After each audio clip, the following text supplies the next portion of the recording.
लोकसभा चुनाव का प्रचार जोरों से चल रहा है। प्रत्याशी की सुबह से लेकर रात कब होती है इसका पता ही नहीं चलता। आज हमारी खास पेशकश चुनाव थाली में मिलवाते हैं कोटा बूंदी से बीजेपी प्रत्याशी ओम बिड़ला से। आखिर क्या है चुनावी थाली के साथ राजनीतिक मिजाज, क्या है चुनावी प्रचार के साथ ओम बिड़ला के दावे, देखिए ओम बिड़ला से बात की संवाददाता हिमांशु मित्तल ने।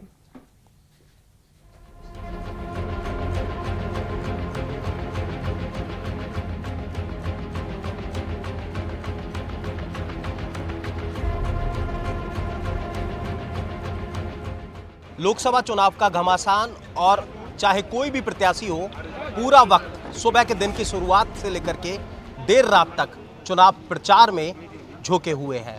और फिलहाल जिस शख्सियत के साथ में हम मौजूद हैं वो अपने आप में खास चेहरा है। ओम बिड़ला, कोटा बूंदी से भाजपा के प्रत्याशी, लोकसभा के अध्यक्ष। सुबह के दिन की शुरुआत, सुबह की पहली रोशनी के साथ चुनाव प्रचार के साथ में दिन की शुरुआत होती है। देर रात तक ये चुनाव प्रचार का सिलसिला चलता है, लेकिन इन सब के बीच में बेहद महत्वपूर्ण कि अपने पेट को भरने के लिए क्या कुछ होता है, तो जहां वक्त मिल जाए, जैसे वक्त मिल जाए, कार्यकर्ताओं के बीच में, किसी कार्यकर्ता के घर पर, गांव में ये जो चुनावी थाली है वो सज जाती है। तो हमारे इस खास कार्यक्रम में आज हम बिड़ला साहब के साथ ही हैं और बिड़ला साहब की चुनावी थाली, बहुत कुछ इस थाली में मुझे नज़र नहीं आ रहा। सामान्य तौर पर ही खाना खाते हैं बिड़ला साहब, और फिलहाल इनका भोजन तमाम कार्यकर्ताओं के साथ में आप देख सकते हैं कि यहाँ पर कनवास में, कोटा ग्रामीण का ये इलाका है कनवास, जहाँ पर आप देख रहे हैं कि बिड़ला साहब भोजन कर रहे हैं। बिड़ला साहब, ये चुनावी थाली निश्चित तौर पर वक्त मिल जाता है, क्या चेंजेस रहते हैं? जिस समय जो वक्त मिल जाए, कभी गाड़ी में खाना खा लेते हैं, कभी रुक के खाना खा लेते हैं। तो दिन के वक्त खाने का कोई वक्त तय होता है सर, या कितना भी वक्त बच जाता है, कभी लेट हो जाता है या कभी नहीं वक्त होता? है ना, जैसे समय मिलता है वैसे भोजन कर लेते हैं। रात के शेड्यूल क्या रहते हैं सर?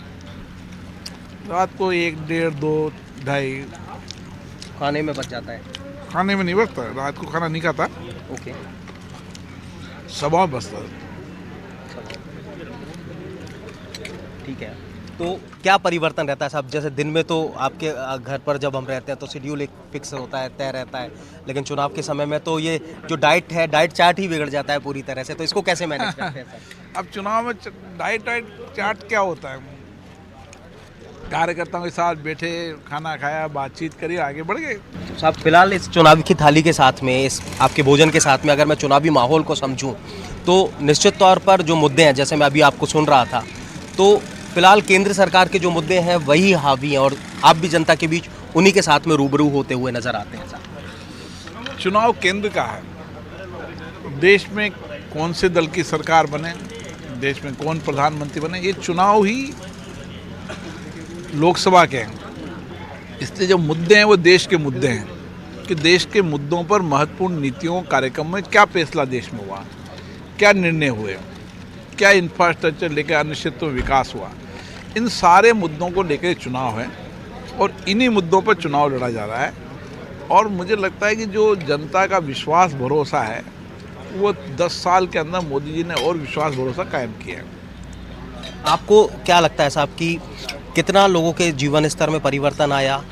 केंद्र सरकार की जो योजनाएं हैं लोगों तक कितनी साकार हो पाई? कुछ ऐसे बदलाव से जुड़े कुछ उदाहरण अगर आपके सामने हो तो वो बेहतर तरीके से आप हमें बता पाएं। मोदी जी ने गरीब व्यक्ति के जीवन को बदलने के लिए मकान, शौचालय, गैस कनेक्शन, बिजली, घर घर नल, एक ऐसा इंफ्रास्ट्रक्चर किया जो एक व्यक्ति की जरूरत की आवश्यकता थी। आप देखो, जो योजना बनाई वो ऐसी बनाई कि एक घर में क्या क्या आवश्यकता पड़ती है। घर में शौचालय होना चाहिए, घर में नल होना चाहिए, घर में गैस कनेक्शन होना चाहिए, घर का पक्का मकान होना चाहिए। ये जीवन स्तर को सुधारेंगे और यही उनकी योजना है। चाहे ठेले पे खड़ा व्यक्ति है, PM स्वनिधि के तहत उसको लोन देके उसका आत्मनिर्भर बनना, मुद्रा बैंक से महिलाओं को जोड़ना, ऐसे विश्वकर्मा योजना से जो इस तरीके के काम करने वाले हैं, जो शिल्पकार हैं, उनको आत्मनिर्भर खड़ा होना। ऐसे मोदी जी ने